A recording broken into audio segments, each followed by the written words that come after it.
O aumento do número de vazamentos de dados nos últimos anos fez com que governos, empresas e nações criassem maneiras de proteger as informações sensíveis e prevenir a invasão de privacidade. Só no Brasil, a perda estimada com esses vazamentos foi de 80 bilhões de reais em 2019, como informa a União Internacional de Telecomunicações, um órgão da ONU. A Lei Geral de Proteção de Dados, ou LGPD, recentemente aprovada, foi inspirada na legislação europeia. Antes, havia apenas alguns trechos que cobriam esse tema no Código Civil, no Código de Defesa do Consumidor, na Lei de Acesso à Informação e também no Marco Civil da Internet. Espera-se que a LGPD resolva os impasses sobre o uso e a proteção de dados das empresas, instituições e cidadãos brasileiros.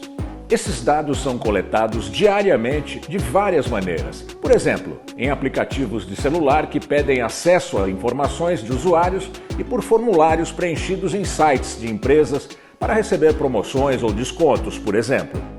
O principal objetivo é garantir a segurança, a privacidade e a transparência no uso de informações sensíveis. Com essa nova lei, o cidadão tem o direito de consultar de graça quais informações as empresas têm sobre ele, como as armazenam e pode ainda pedir a retirada de seus dados do sistema. São números de RG, CPF, PIS, endereço, origem racial ou étnica, filiação a organizações políticas ou religiosas, informações genéticas ou de biometria. Para falar mais sobre o impacto da LGPD na vida das pessoas, conversamos com o advogado e professor de proteção de dados da PUC, Renato Telê Gonçalves.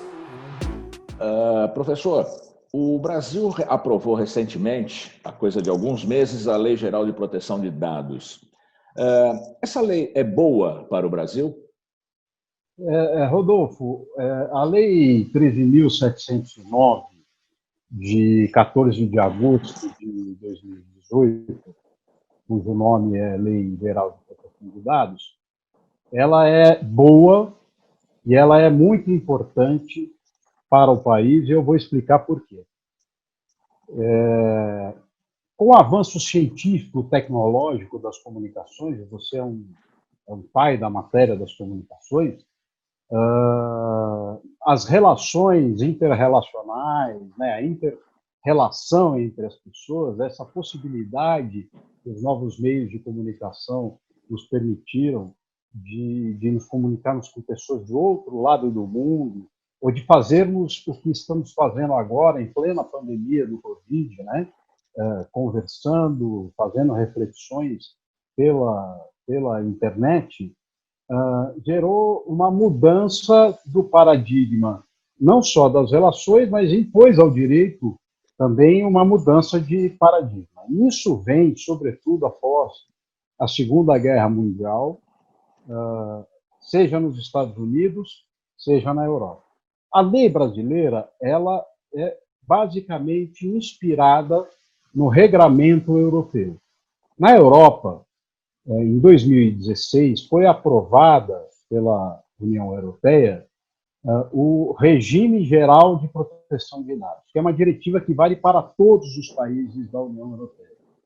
Esta, sim, uma norma muito extensa, muito complexa e que buscou não só acolher a experiência do debate que vem do pós-guerra até 2016, de especialistas das mais diversas áreas, não só do direito, mas das mais diversas áreas, e que impõem um padrão de proteção de dados pessoais. Por que é que isso aconteceu na Europa? O primeiro caso europeu, ou o que nós chamamos no direito de leading case, aconteceu na Alemanha nos anos 80.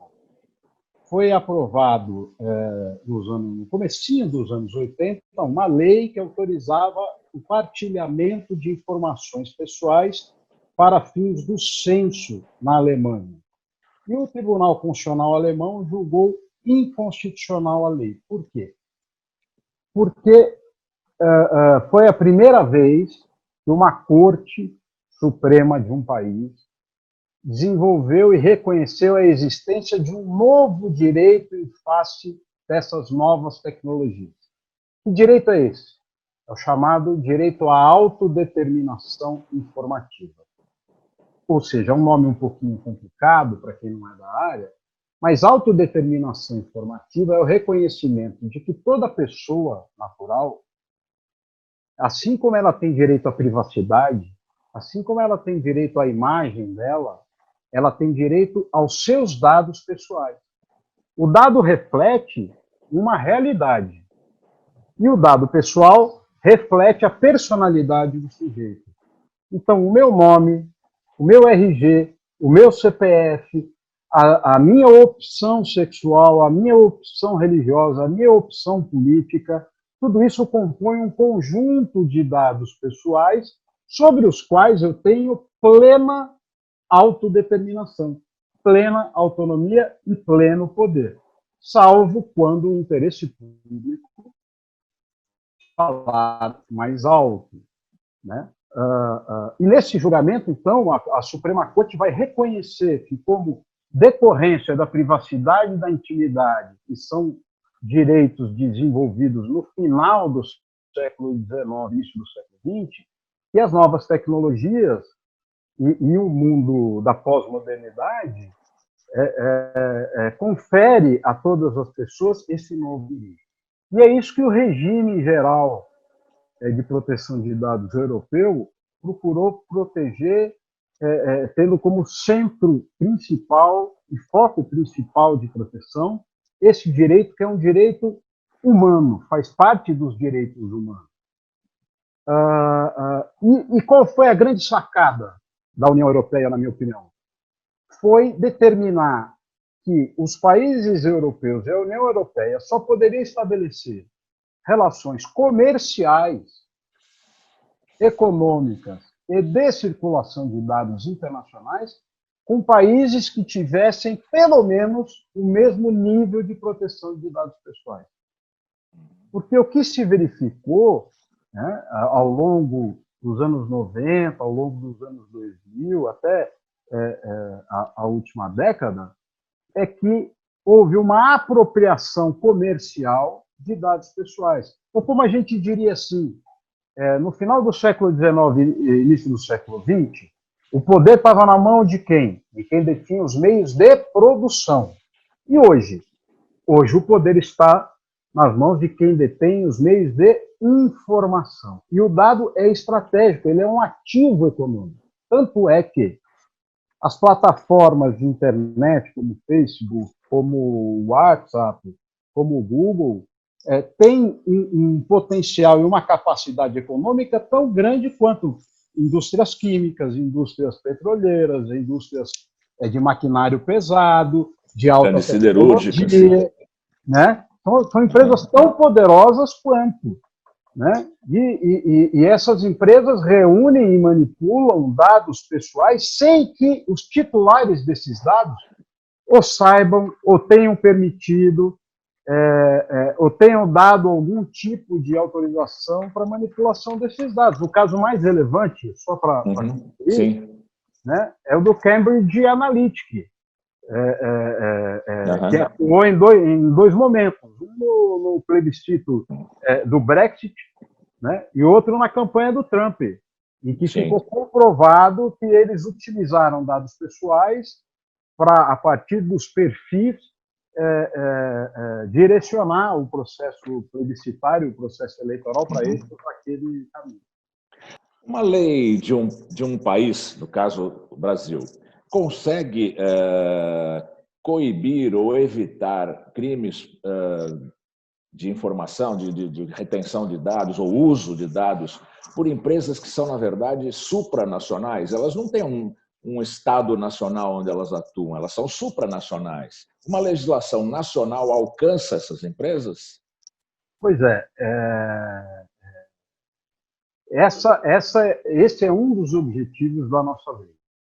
Quer dizer, o regramento americano e o regramento europeu, eles visam justamente proteger as pessoas diante desse cenário que você está apontando de um monopólio global, né, de atividade de manipulação de dados, por assim dizer.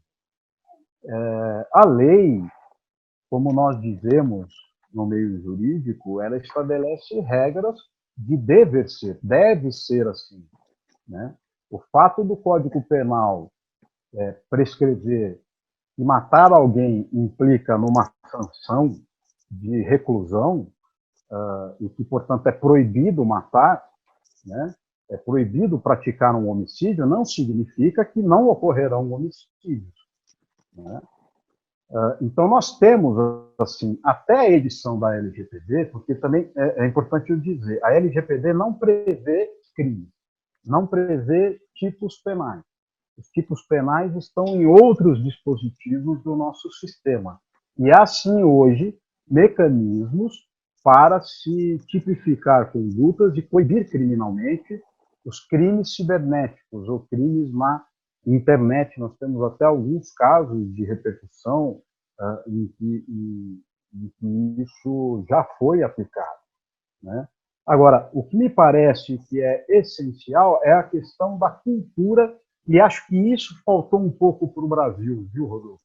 Pelo seguinte, como a União Europeia aprovou o regulamento dela em 2016, que entrou em vigor em 2018, o Brasil meio que saiu correndo atrás do atraso e do prejuízo para produzir uma lei que protegesse os dados pessoais, a fim de que isso não prejudicasse a economia brasileira, ou seja, de que a União Europeia não deixasse de comercializar com o Brasil por conta do Brasil não ter uma lei de proteção de dados pessoais. Nesse afogadilho, nessa correria, algumas coisas ficaram de fora e alguns instrumentos foram mal desenhados desse ponto de vista que você está colocando, da eficácia, né, que nós podemos tratar, que é, por exemplo, a Autoridade Nacional de Proteção de Dados, que seria, na minha visão, a principal entidade a coordenar isso no Brasil, sob dois pontos de vista. Primeiro, de orientação para as pessoas, seja de nós, pessoas físicas, seja das empresas, seja dos próprios entes estatais, e uma segunda tarefa que é impor sanção. Porque, para esses grandes grupos econômicos, mais do que o tipo penal, mais do que a pena que prevê a prisão, o que dói mais para esses grupos é o bolso, né? Então, multas milionárias, como o Google, como o Facebook teve que pagar nos Estados Unidos e como a Cambridge teve que pagar na Europa, que resultou, inclusive, na extinção da empresa. A Cambridge Analytica não existe. No caso da Cambridge. Foi dissolvida. Você, quando cita o caso da Cambridge, a gente pensa na manipulação desses dados com objetivos políticos, no caso do Brexit, no caso da eleição do Trump. A LGPD brasileira evita essa manipulação política dos dados dos brasileiros? Sim, sim. Ela protege os dados e estabelece como pressuposto, primeiro, uma absoluta segurança no tratamento de dados, para que eles não sejam vazados. Ou seja, se eu sou uma operadora de plano de saúde, se eu sou uma instituição bancária, né, e então, eu tenho que guardar os dados pessoais dos meus clientes. Para colher esses dados, manipular e guardar esses dados, a nova lei vai estabelecer uma série de procedimentos tecnológicos de segurança e responsáveis, para que não haja invasão hacker, para que não haja vazamento. E, se houver, ela também prevê toda a responsabilização dos agentes dessa cadeia, né? E, da mesma forma, em relação para fins outros que não os fins autorizados e legitimados pelo titular dos dados, né? Veja que hoje é muito comum, quando nós acessamos a internet, se eu gosto de livros jurídicos, porque isso decorre da força da minha profissão e da minha vocação, se eu entro num site de livros jurídicos, qual é a consequência minutos depois? É eu começar a receber na minha oferta de livros oferta de outras livrarias e de outros livros, né? Claro. Isso é porque alguém colheu esse dado que é pessoal, manipulou e os vendeu, né? E os vendeu, deu a ele sua participação. Um potencial econômico sem a minha autorização. Eu posso até autorizar se eu quiser. Mas se eu não quiser, não vai poder comercializar, não vai poder divulgar, não vai poder armazenar.